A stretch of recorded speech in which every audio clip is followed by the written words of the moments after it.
People often pull away from INFJs for reasons that rarely have anything to do with malice, and far more to do with the intensity of the INFJ experience.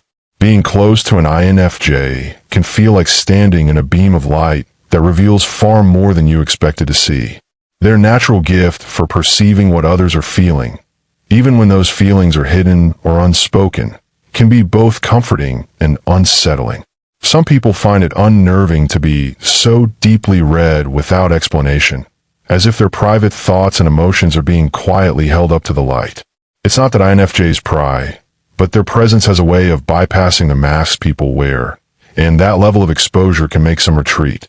There's also the matter of emotional depth. INFJs are rarely content with surface-level connection. They crave conversations that dig into meaning, truth, and vulnerability, and they naturally steer interactions toward that depth. For some, this is exhilarating and nourishing, but for others, it can feel like too much too soon. People who are not ready or not willing to open up in this way may instinctively create distance, preferring the safety of lighter, less emotionally charged relationships. If you're an INFJ, ensure to get our INFJ playbook. The link is in the description of this video. INFJs also have a tendency to withdraw periodically, disappearing into solitude without warning. While this is essential for them to recharge, it can be misinterpreted by friends, partners, or colleagues as disinterest, detachment, or even rejection. Those who don't understand the INFJ need for deep rest and reflection might take it personally and decide to pull back in response, assuming the connection has lost importance. Another reason people pull away lies in the INFJ's high standards for authenticity. They often sense when someone is being dishonest, manipulative, or superficial, and their subtle shift in energy can reveal that they've noticed. Even without confrontation, people can feel this awareness and become uncomfortable, especially if they are not ready to be fully transparent. An INFJ's quiet refusal to engage in pretense can act like a mirror that some would rather avoid. The INFJ's empathy can also overwhelm those who are unaccustomed to being so deeply understood. For individuals who carry shame, unresolved trauma, or hidden struggles, being around someone who seems to just know can feel exposing. The INFJ's capacity to hold space for pain and truth is powerful, but not everyone is prepared to sit in that kind of space, even when it's offered with love and no judgment.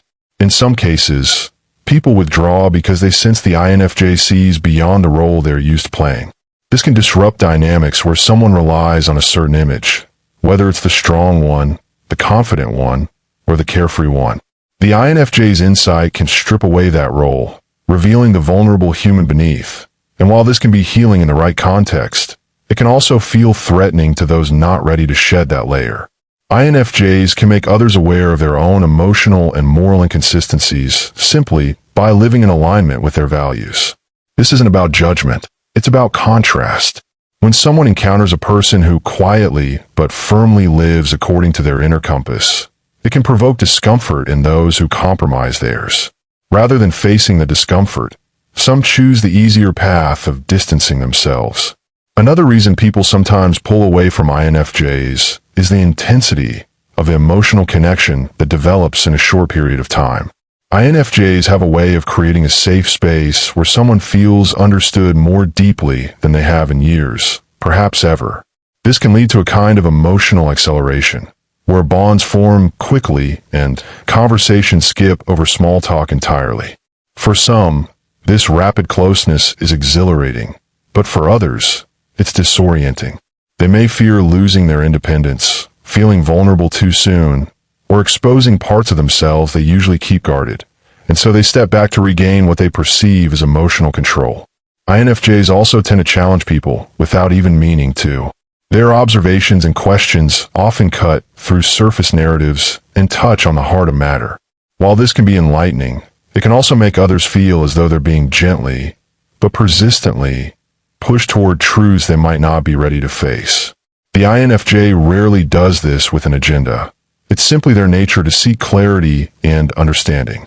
Yet, when someone is not prepared for that kind of self-examination, they may feel safer creating distance rather than risking the discomfort of deeper self-awareness. There's also a unique kind of pressure some people feel in the presence of an INFJ, pressure to be fully present and sincere. INFJs have little interest in casual facades, and they tend to notice when someone is disengaged or speaking without meaning. For people who rely on charm, humor, or detachment as social shields, this level of presence can be exhausting. It's easier to pull away than to maintain a level of authenticity they're not accustomed to sustaining.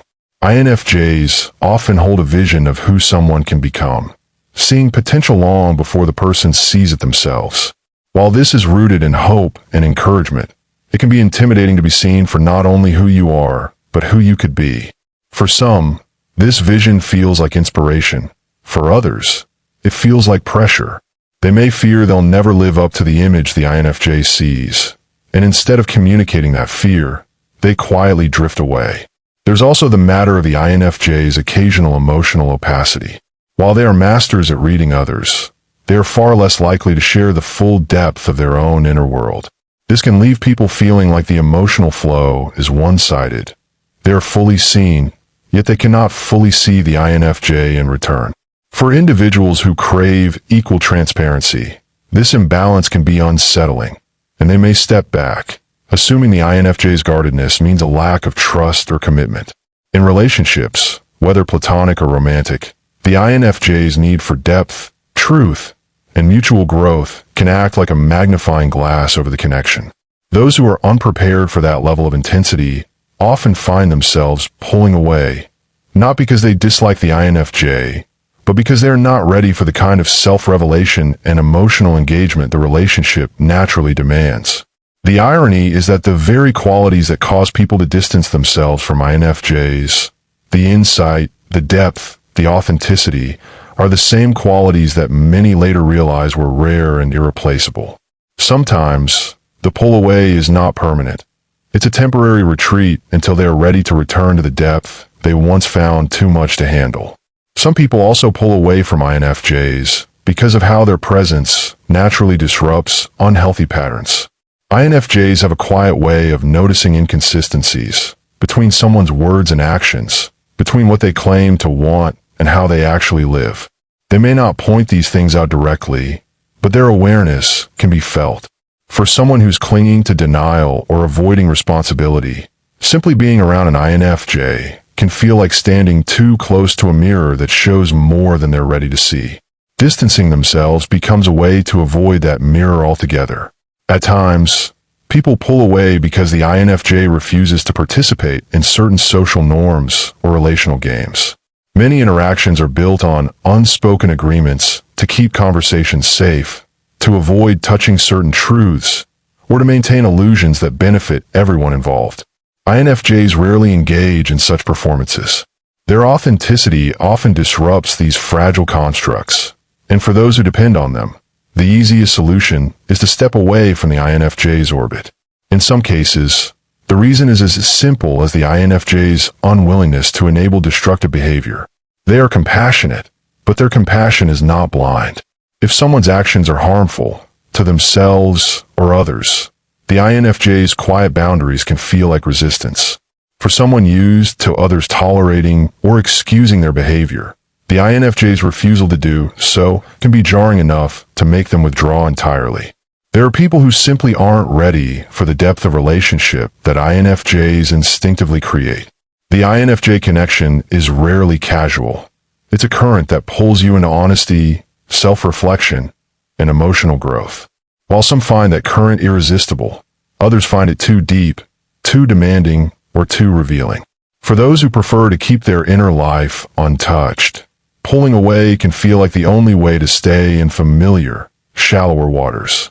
Some people pull away from INFJs because of the way an INFJ's honesty feels different from the honesty they're used to. With most people, truth is filtered through diplomacy, ego protection, or desire to avoid awkwardness. With INFJs, truth often comes wrapped in gentleness, but it's still whole and unwatered down. They don't embellish it to make someone feel better, nor do they twist it to make themselves look good. This kind of clear, steady truth can be refreshing to some, but for others, it can feel like standing in a light that shows every flaw. If someone isn't ready to face those flaws, even lovingly, their instinct may be to retreat. The INFJ's deep consistency can also unsettle people who are used to instability in relationships.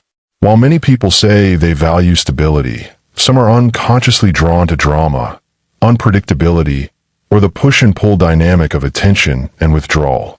INFJs, however, tend to show up with a steady, unwavering presence once they've committed to someone.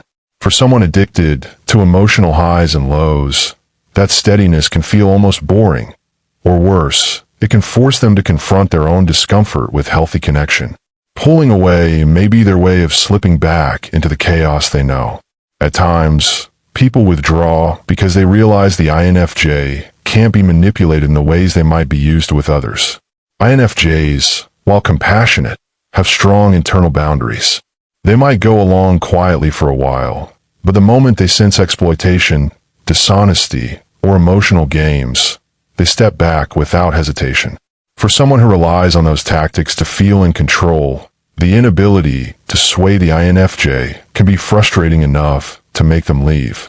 There's also the effect of the INFJ's emotional memory. They remember what you've said, how you've said it, and the feelings behind it. They notice the subtext and hold on to it, not to weaponize it, but to understand you better.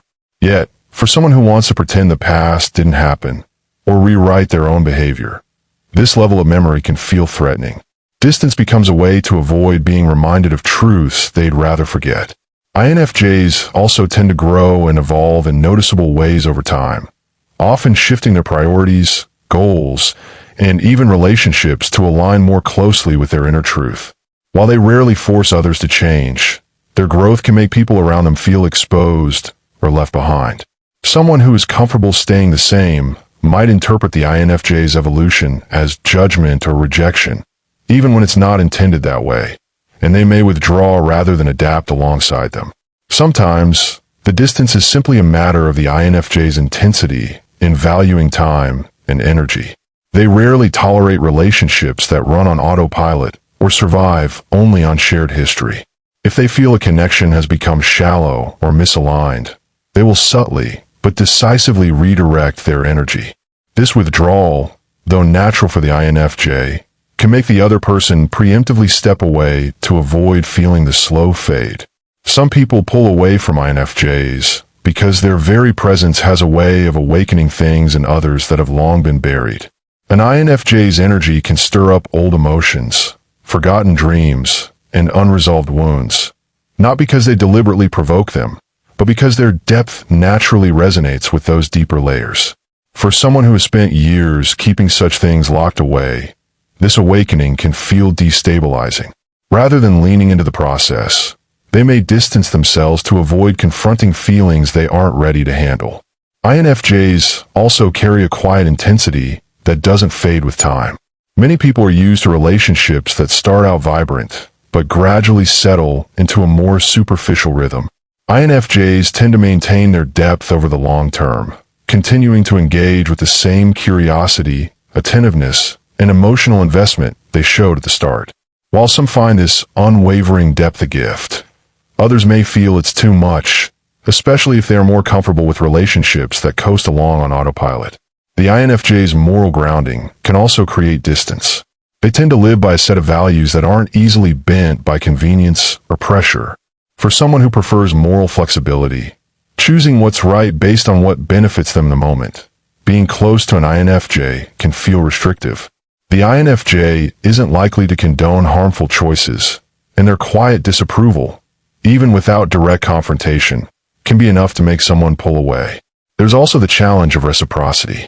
INFJs often give a great deal emotionally, listening deeply, supporting generously, and showing consistent care. For those who are willing and able to match that effort, the connection feels balanced. But for others, the realization that they cannot or will not give back on the same level can breed guilt. Sometimes it's easier for them to step back than to live in a relationship where they feel like they're taking more than they're giving. The INFJ's calm demeanor can also confuse people who are used to overt emotional expressions as proof of caring. INFJs rarely show their love or concern through dramatic displays. They communicate it through consistency, quiet attention, and remembering details others forget. For those who expect affection to be loud and constant, this subtlety can be misread as emotional detachment. Instead of asking for clarity, they may pull away, convinced the INFJ doesn't care as much as they hoped. There's also the INFJ's tendency to subtly challenge the narratives people tell themselves. Without judgment, they can reflect someone's own words or behaviors back to them in a way that exposes contradictions or self-deception. While some value this mirror as a tool for growth, others find it uncomfortable to have their stories, especially the protective or self-serving ones, gently unraveled. Retreating from the INFJ spares them from having to rewrite those stories. At times, the reason is rooted in the INFJ's refusal to play roles that others try to assign. Some relationships are built on unspoken agreements. One person is the constant fixer, the cheerleader, the unquestioning supporter, or the agreeable listener. INFJs may initially occupy one of these roles, but only as long as it aligns with their truth. Once they realize the dynamic is limiting or one-sided, they step out of it. For those who depend on that role being filled, this shift can feel like a betrayal, prompting them to withdraw entirely. Some people are unsettled by the INFJ's inner stability. While many live in constant reaction to the world, being pulled this way and that by trends, opinions, or groupthink, INFJs operate from an internal compass that's hard to sway. This groundedness can be inspiring, but can also highlight the instability in others, making them feel exposed or even defensive. Distance can feel safer than existing in the shadow of that steadiness. And then there's the fact that an INFJ's energy often asks for depth without words. Simply being around them can make people sense the unspoken possibility of a more authentic way of relating. For someone who isn't ready to live or love at that level, pulling away feels like the only way to keep the relationship on terms they can handle. Over and over, the reasons people leave INFJs are tied not to flaws in the INFJ, but to the demands their presence quietly makes on others. The demand to be real, to be seen. For those who cannot or will not meet those demands, distance feels easier, at least until they realize how rare it is to find someone who sees them without looking away. If you're an INFJ, ensure to get our INFJ playbook. The link is in the description of this video.